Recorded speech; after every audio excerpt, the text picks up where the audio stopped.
Early morning on the 4th of September in 1967, six mysterious crafts are found across the south of the UK. Police cordons, bomb squads, military interest. The Isle of Sheppey becomes the first flashpoint, followed by many other locations in the south of England.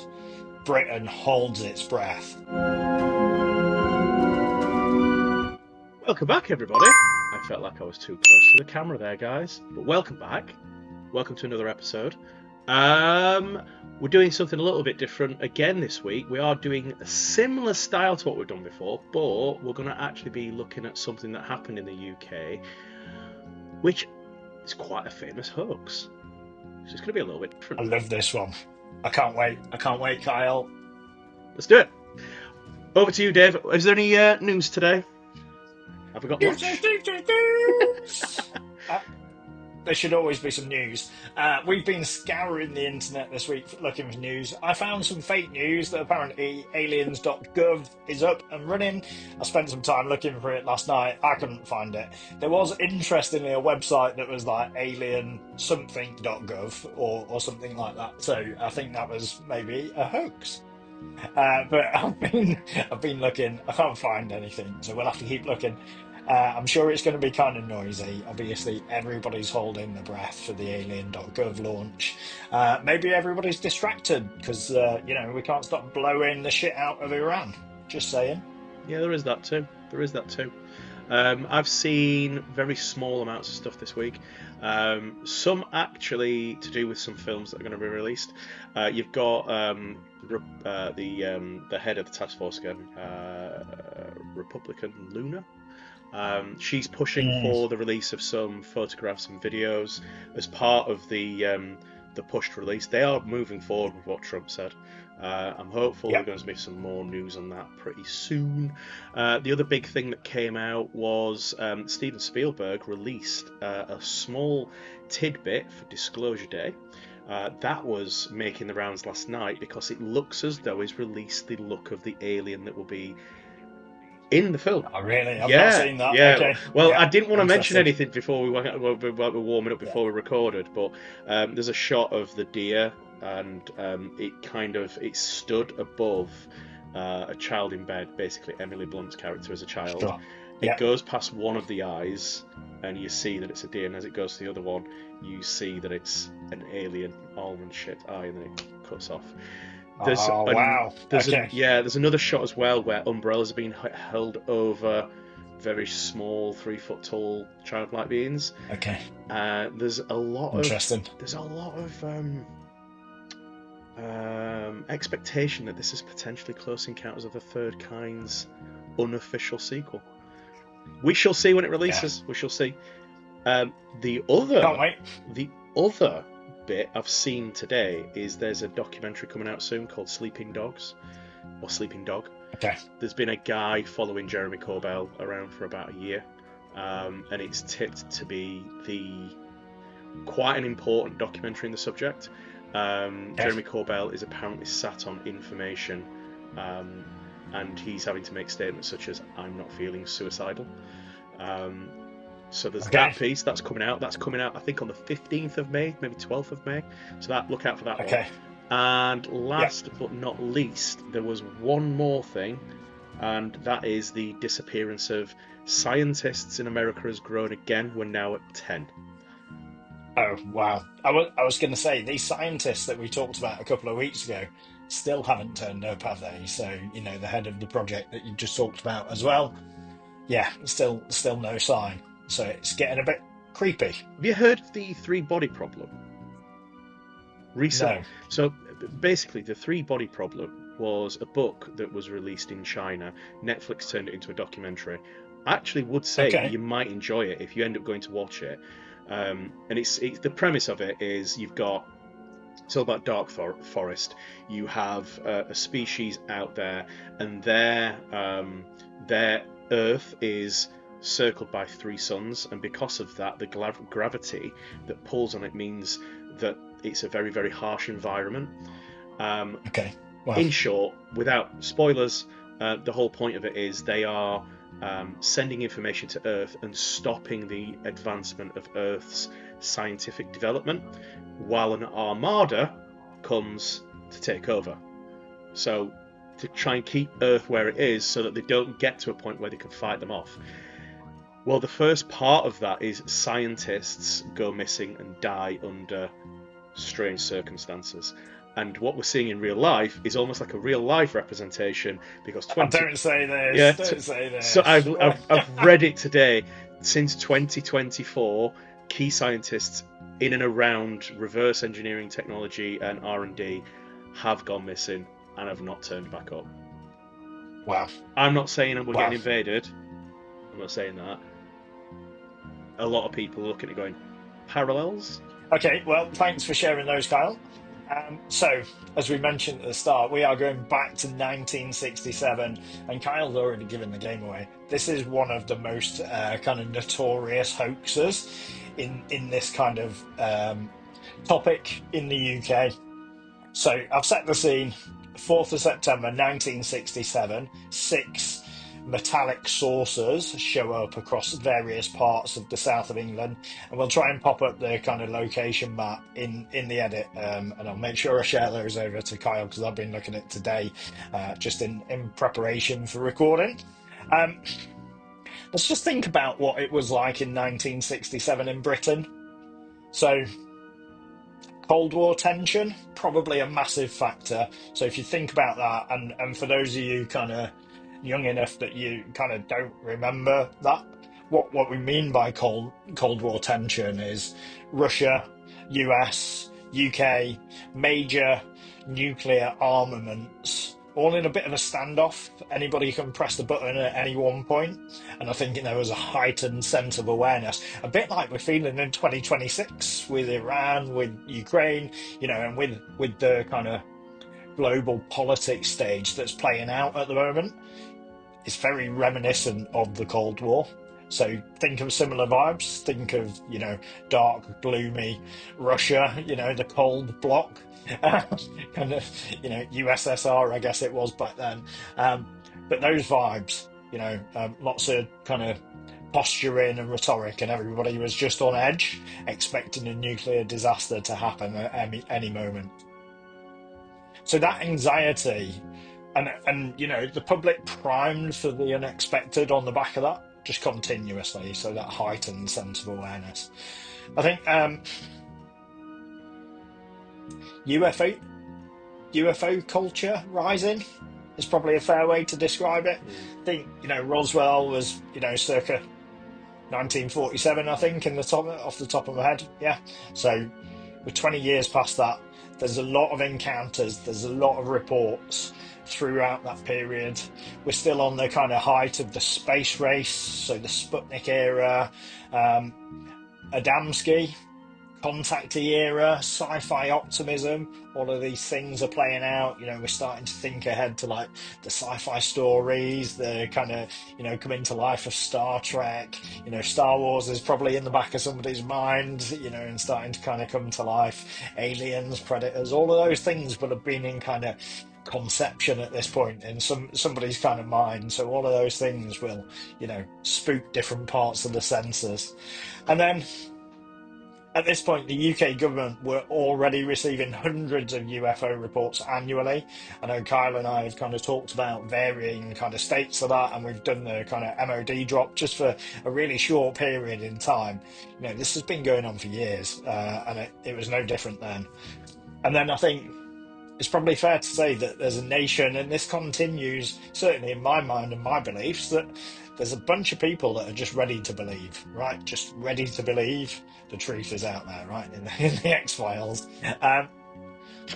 Okay, so these six metallic crafts were found. We will pop up some of the archive kind of footage that was taken at the time.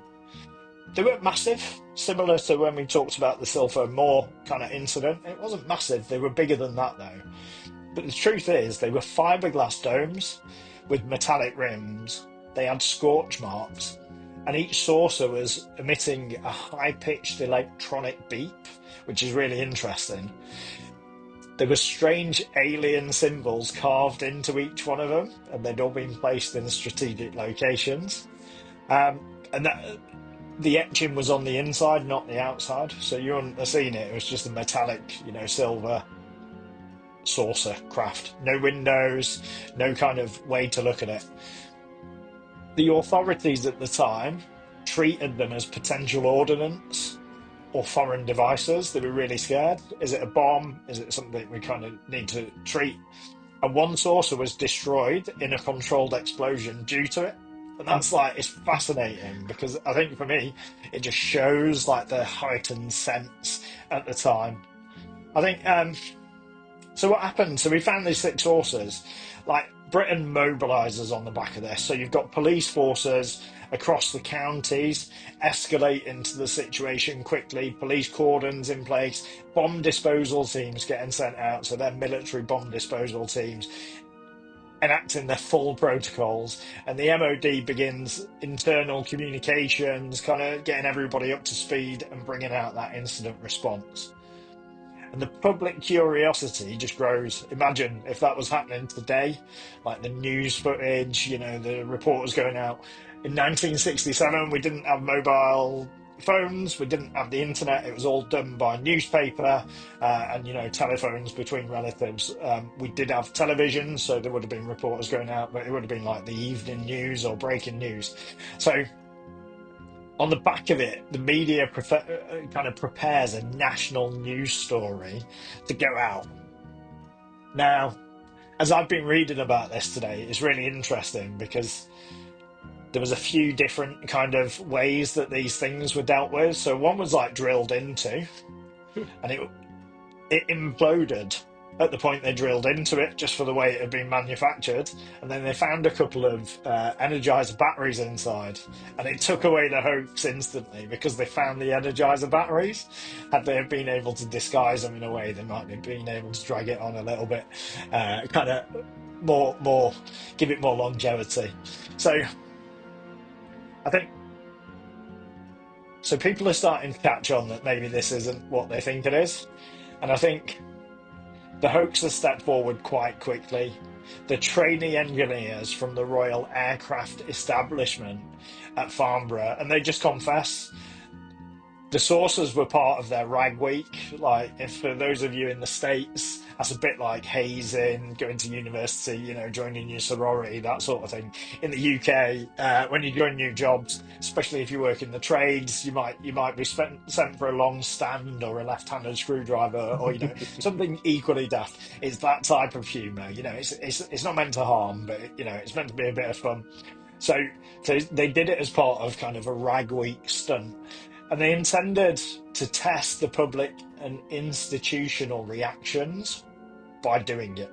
So that was their motive. They wanted a bit of a laugh, but they also wanted to test, how's the country going to react? Should we be ready, based on this heightened kind of awareness, to bring that to life?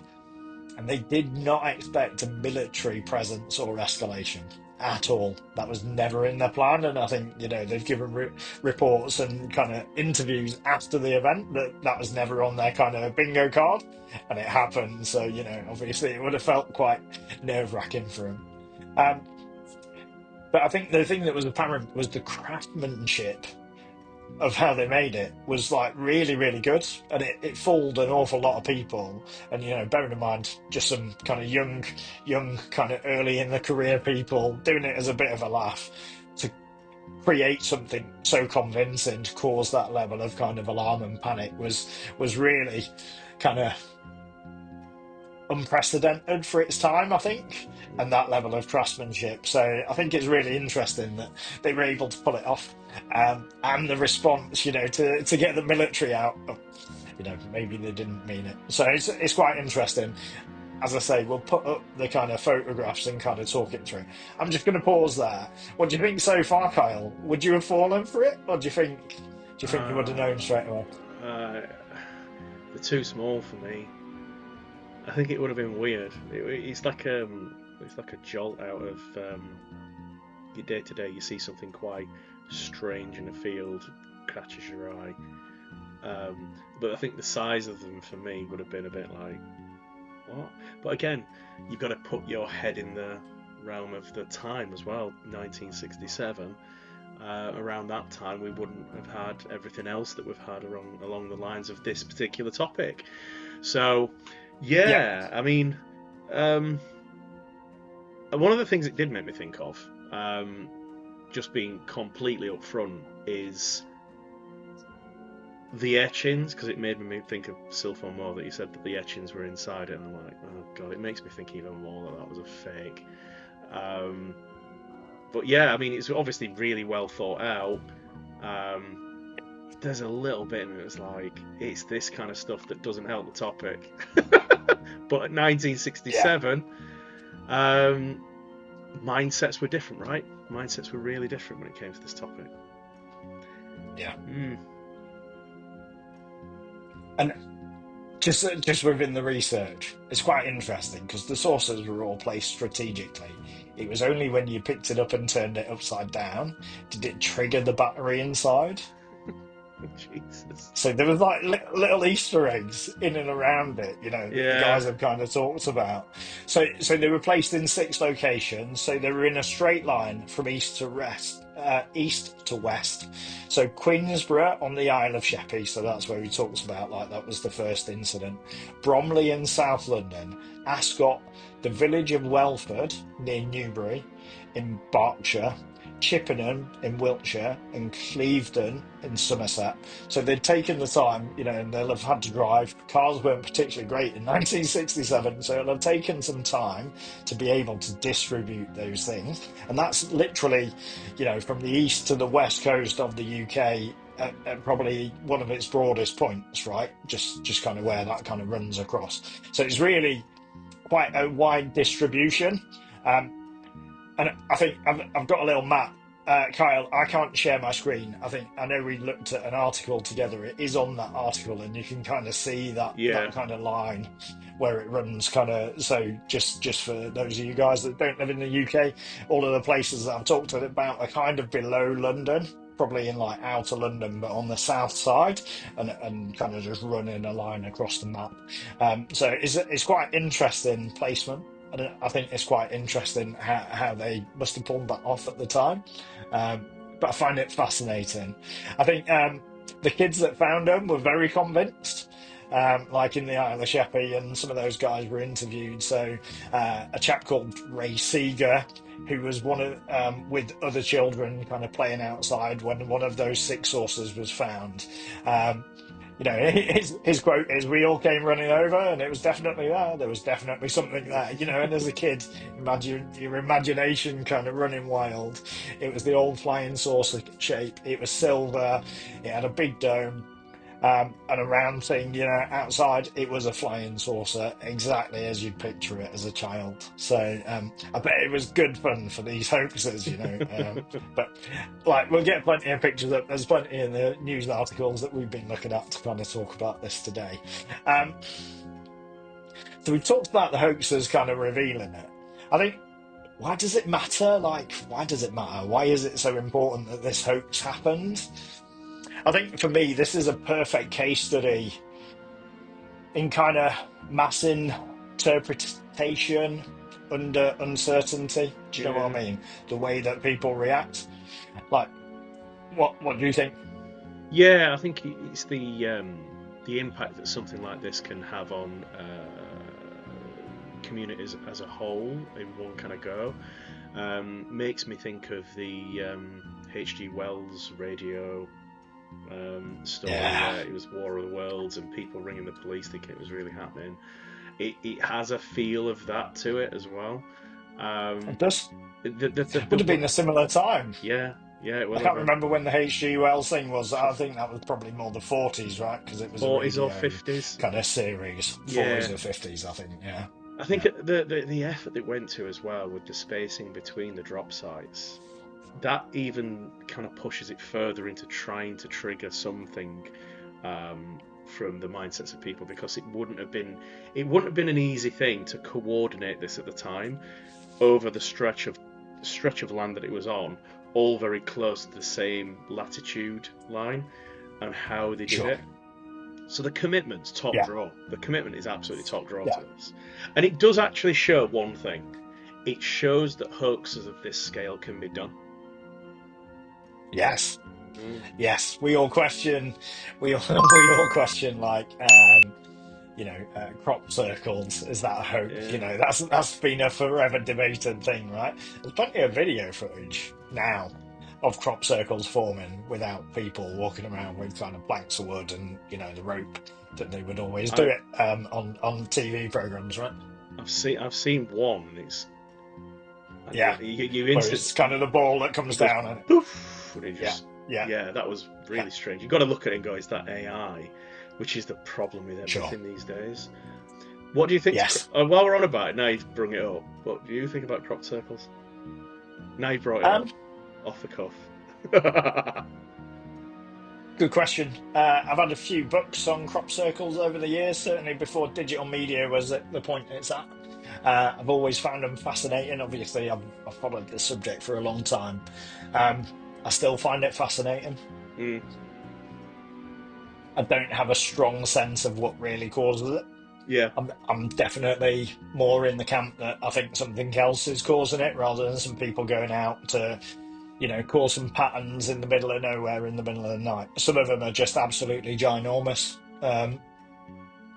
and on a scale beyond anything we could imagine. yeah. And I kind of think back to like the Inca lines and some of the other I was kind of just global thinking the same thing. lines. Yep, yep. Like it gives me vibes on that scale, and I kind of go, I don't believe, human, man, woman, whoever it was created those even.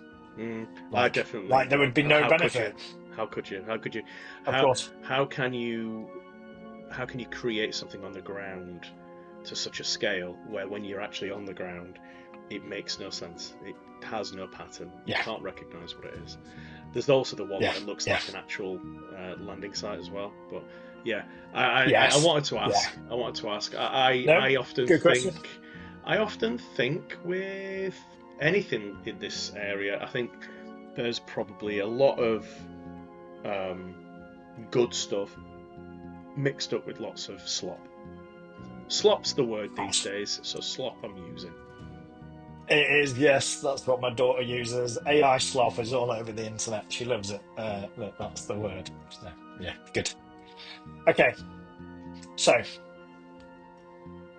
maybe it's a perfect case study. Demonstrates the limit of expertise when confronted with unfamiliar artifacts. That for me is fascinating. Like, we're not experts, so if we're going to happen upon something like this, what am I going to think? What if I'm that person that's found it? I'm Mm, probably going to, make a conclusion that's probably not accurate.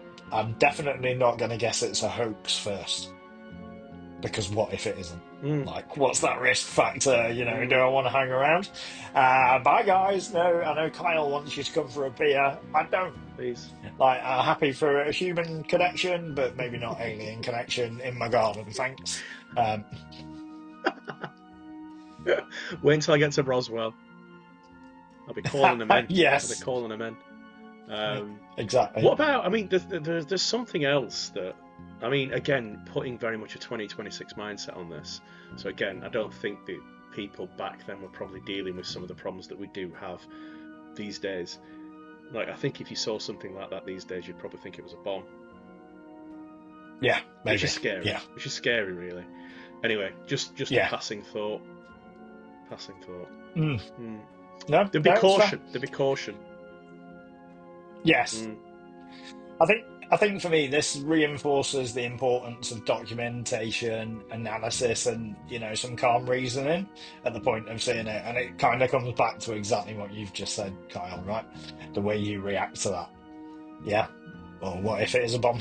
I mean, looking at the pictures, I'm not sure I would have assumed bomb. Yeah, Um, but actually, in the heightened Cold War period, maybe I would have. maybe, maybe, Yeah. maybe, maybe. Yeah. Interesting. I think, in my mind, things like this, and the hoaxes on this scale, they make an even more compelling case for the real UAP sightings and reportings. When you've seen the hoaxes, the truth is they're not flying, they're not up in the sky, they're not those bright lights. They're generally, metal, saucer-shaped crafts, or spheres or, cylinders, whatever they are, sat on the ground somewhere that somebody finds. Notwithstanding the Boogosphere that's been tested, and notwithstanding the cylinder that chap found in the sand Yeah. and took down into his basement, and then mysteriously lost weeks of his life and turned up hundreds of miles away from his home. That was kind of weird. That wasn't too long ago. Imagine that. Yeah. So I think leaving those things to one side, but the truth is, certainly, sorry, I'll rephrase that. My opinion of that is it adds more credibility to the genuine sightings, in my view. Yeah. I don't know what you think on that, Kyle. I actually, you know what? That's a really good way of putting it, because I think people could watch this and think, oh, we're highlighting cases, and this links me back to something I say about a lot on like the paranormal subjects that I'm interested in that you kind of you have people interacting with these things, and very quickly you find out it's very, very mundane. Which you've got, that point is a brilliant one, that when people come across something a little bit more strange, the fact that it is so different from finding something in a field lends more credence to the fact that potentially there is an experience that somebody's having there. I've never looked at it or thought about it like that, but how you put that there really did make me think like that. I also say there's evidence in the area where there is lack of evidence. And you can kind of link that a little bit. It might be a little bit tenuous, I'm not going to lie, where you have something sat in a field. It looks as though it looks a little bit alien, but then very quickly you discover that there's something a little bit more rational about what it is. So when you do come across something that's floating in the sky, doesn't make a noise, sets off like the clappers, blink and you'll miss it, strange lights, burns on the face, maybe, just maybe you saw something. Maybe. And I think that's it, isn't it? The 1967 saucers lacked any form of propulsion, any maneuverability, and any credible witness events, unlike modern UAP reports. And if you kind of put that lens on it, exactly what you've just said, Carl, right? Modern reports come back to the 7 observables, right? Time and time again. Every single time. And we've got footage. We've got military footage. We shared some on the channel a couple of episodes ago. Like, the footage is out there. Like, yeah, really interesting. I love the human element that runs through this, right? People wanted to believe, and that's what made the hoax kind of work in the first place. And that, for me, is like the heart of the story. People wanted to believe, and they still want to believe now in 2026. 1967 was many, many years ago. As we come to next year, we'll be hitting an anniversary point for it, which is why it was kind of on my list that I wanted to come and talk about this. Kyle and I spent time researching in the background things to kind of talk about. And this was one for me that I was excited about, a bit like Silvermore, a bit like Kyle was about Ilkley last week. So, you guys might not have seen that yet. We'll be dropping that soon if it's not out by the time we release this one. And I think, it drives that curiosity, it drives that fear, excitement, imagination, and all of that colliding, first thing in the morning, it's interesting. There's another point. They raised a lot of money for charity, which that's quite cool. That they did it to generate interest, and they ended up. 1967. £2,000 for charity is quite a lot of money. So there was some good that came out as well. So it did actually do some good too. So there was something come out of it rather than notoriety. Nice. Yeah. And these people aren't famous people, right? No. Whilst they did that as part of their rag week, right, as we've kind of described, there was some good intent, but also some good humour. I think, kind of just to bring my side of this to a close, like, these guys didn't just test the authorities, right?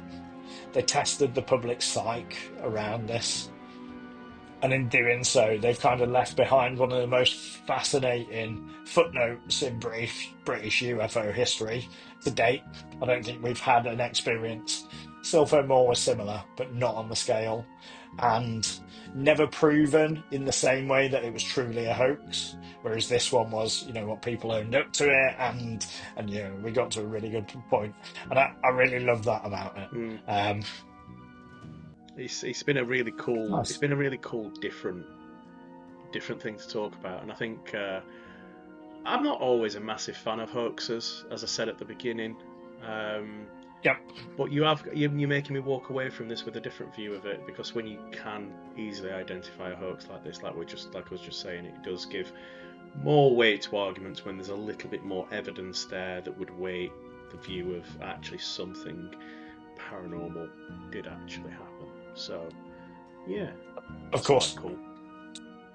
And I think there's always balance, isn't there? Yeah. For everything where we're curious, and we're very firm believers that take the Ilkley Moor incident like that. There's evidence for me that's really, I'm going to use the word unrefutable. Don't come at me. That's just my opinion. I like You're it. welcome to your own opinion. I am curious.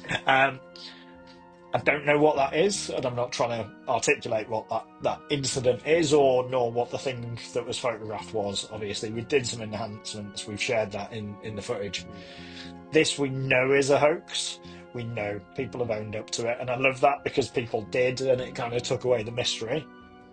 But just within the kind of total sphere of the community, there are hoaxes. There are, especially now, AI generated images that people go, yeah, it's AI, great, all right, I've owned up to it, sort of thing. But this was different. It was a different sort of hoax on a different level that required a massive amount of physical manual work and labour and time and planning and effort, and I kind of doff my hat to those individuals. And I respect it. It's good. It's a good laugh, right? Yeah. And I find it funny. Yeah. Yeah. Really cool. Really, really cool. Like I said, there's a lot of effort for what they did. So yeah. it's impressive. Yeah. Do you think we could pull it off in 2026, Kyle? Probably not. Get the circular saws out, and we'll cut out some MDF. I mean, fancy a weekend project. Think about the logistics of that. Think about the logistics of trying to do it, trying not to be spotted, having enough people to work on it with you that doesn't actually spill the beans. Picking sites that would make sense, and then doing all of that without mobile phones, without Google Maps, without no real instantaneous way of being able to communicate with each other across an absolutely huge distance. I don't know, mate. I wouldn't really think much about our chances, to be quite frank. Plus, these days, lots of CCTV. I think it'd be picked up on really, really quick. So to your rule that you said is that when actually you are spotting something that's really, really strange, think about that, because it would be really, really difficult. We are now living in the days of, like you said, AI is probably today's version of a hoax. Rather than it being physical. Great. Have you guys had any experiences like this? Maybe found a local hoax that we don't know about? Drop a comment below or reach out to us on our email address. We'll pop it up on screen. And as always, we are always looking to hear from you guys. Have you got some weird or wonderful experience that you want to share with us? You can keep it anonymous. Drop us an email below. Kyle's pointing below too. We will, in the edit, drop the email address there. It'll also be in the description for the video. Don't be shy, drop us an email. I check it once a week at minimum. We've not had any emails yet, guys, so please don't be shy. Do drop one in. We're trying to grow this community because we want to represent the UK UFO UAP community and really bring your stories to life as we brought our own to life. We get 100 views, I'll shave my beard. I'm going to shave my beard. Don't say that. Thanks for watching. He's not going to do it. Definitely He's not going to do it. Definitely. Don't make him do it. It's not going to happen. Never. I'd be kicked out of my house.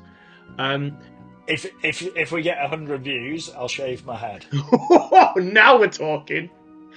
Yes. I'll do that. That's okay. I will also make a commitment that very soon I'm going to try and look through the October files from the MOD. Work's been a bit crazy, so I'm hoping to do that soon. It's on my to-do list. So fingers crossed. We'll be able to talk about some new cases soon. Fingers crossed.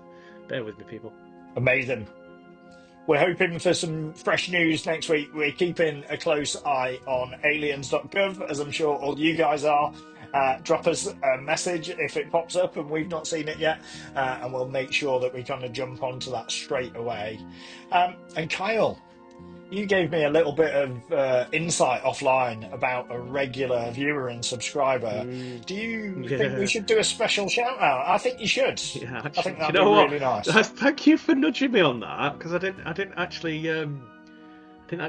Yeah, John, I hope you're feeling all right, mate. I know I've been having messages from my mum to let me know that you've been enjoying these videos. So yeah, I hope you continue to enjoy them, and I will pop down and see you soon, hopefully, and we can talk about this stuff in person. I keep promising it. But yeah, keep strong, mate, and I hope you're good. You, John, this episode's for you. Have a great weekend, guys. That's all for UAP Network this week. We'll be back next week with another episode. We can't wait to see you then. Make sure you smash that like button. It really helps out the channel. And make sure you subscribe so you don't miss any future uploads. And make sure you drop us an email and share your stories, most importantly. We'll see you soon. Bye!